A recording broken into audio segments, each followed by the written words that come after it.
शादी में आई चुड़ैल। अन्नपुर नाम के एक गांव में शादी चल रही होती है। वाह, मजा आ गया फूफा जी। शादी में क्या खाना बना है, बाराती तो उंगलियां चाटते रह जाएंगे। हाँ, तुमने सही कहा, पनीर की सब्जी का तो कोई जवाब ही नहीं। दूसरी तरफ पंडित जी फेरों की तैयारी कर रहे होते हैं कि तभी वहाँ एक चुड़ैल आ जाती है। अरे मर गया रे, ये चुड़ैल यहाँ क्या कर रही है? अरे दिवाकर जी, ये आपकी कौन सी रिश्तेदार है? अरे मुझे क्या पता, क्यों भाग्यवान, कहीं ये तुम्हारे मायके से तो नहीं आई है?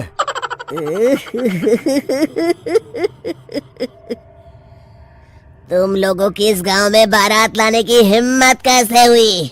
मेरे रहते इस गांव में किसी की शादी नहीं हो सकती। अब तुम लोग देखो मैं क्या करती हूँ। अरे मर गया रे, मैंने सुना है ये जबान की पक्की है। भागो रे भागो, वरना ये चुड़ैल किसी को नहीं छोड़ेगी। हाँ, तुम सही कहते हो मोहन भाई, यहाँ से भाग लेने में ही हम सबकी भलाई है। देखते ही देखते शादी के मंडप में भगदड़ मच जाती है और चुड़ैल सब कुछ उजाड़ कर रख देती है।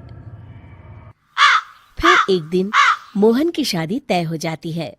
अरे भाई, अगले हफ्ते मेरी शादी तय हो गई है, लेकिन इस चुड़ैल की दहशत के मारे तो मेरे हाथ पैर कांप रहे हैं। अरे मोहन, तुम्हारा दिमाग तो खराब नहीं हो गया? तुम अपने साथ साथ हम सब गांव वालों को भी बलि का बकरा बनाना चाहते हो? उस चुड़ैल के रहते तुमने अपनी शादी के बारे में सोच भी कैसे लिया? देखो गोपाल, डर तो मुझे भी लग रहा है, लेकिन उस चुड़ैल के डर से मैं जिंदगी भर कुंवारा तो नहीं रह सकता। तभी वहाँ मोहन के होने वाले ससुर आ जाते हैं। अरे ससुर जी, आप? देखो, अब तक मैं तुम्हारा ससुर बना नहीं हूँ और शायद बनूंगा भी नहीं। ये आप क्या कह रहे हैं? मैंने तो शादी का कोड भी सिलवा लिया है। मैं अपनी बेटी की शादी किसी अच्छे गांव में कराना चाहता हूँ। तुम्हारा गांव तो भूतिया गांव है। मैं तो क्या, अब तो कोई भी अपनी लड़की इस गांव वालों को नहीं देगा। इस तरह चुड़ैल के डर से उस गांव में किसी की भी शादी नहीं हो पाती। फिर एक दिन गांव के जमींदार अपनी बेटी की शादी करने का विचार करते हैं, लेकिन चुड़ैल के डर से उनकी भी हिम्मत जवाब दे देती है। अगर मेरी बेटी की शादी तय समय से नहीं हुई तो मेरी नाक कट जाएगी। मुझे कुछ करना ही होगा। एक सलाहकार के कहने पर जमींदार काशी से एक बहुत ही नामी तांत्रिक को अपने घर बुलवाते हैं, जो भूत चुड़ैल को पकड़ने में माहिर माना जाता था। जमींदार साहब, आप चिंता मत करिए। इस गांव की सीमा में प्रवेश करते ही मुझे उस चुड़ैल के बारे में सब पता चल गया था। आप उसे जल्दी से जल्दी कैद कर लीजिए ताकि मैं अपनी बेटी की शादी कर सकूं।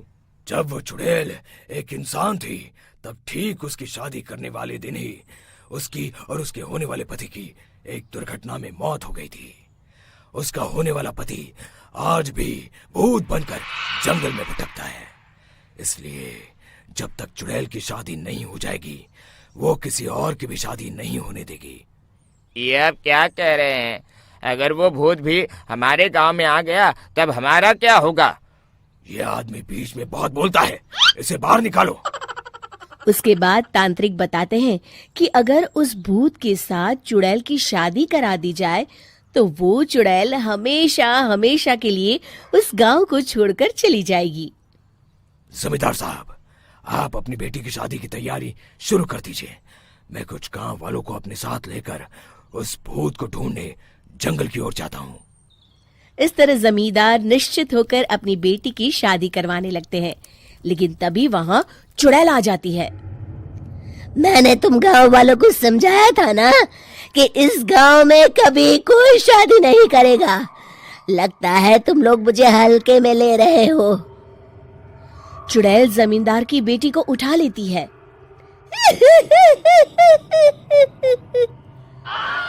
अब देखती हूँ बिना दुल्हन के तुम लोग शादी कैसे करोगे। मैं इसे अपने साथ ले जा रही हूँ। छोड़ मुझे, पिताजी, मुझे बचाइए। अरे कोई मेरी बेटी को बचाओ। तभी तांत्रिक उस भूत को लेकर वहां पहुंचता है। अरे भाग्यवान, रुको, इन मासूमों को परेशान मत करो, मैं आ गया हूँ, अब तुम मेरे साथ चलो। चुड़ैल बहुत खुश हो जाती है। आप आ गए, चलिए अब हम मंदिर में चलकर शादी कर लेते हैं। अरे अरे अरे अरे, ये क्या कह रही हो? मंदिर में जाके दोबारा मरना है क्या?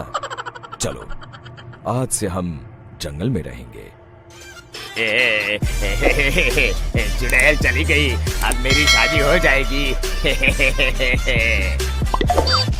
इस तरह सभी गांव वाले खुशी से झूमने लगते हैं।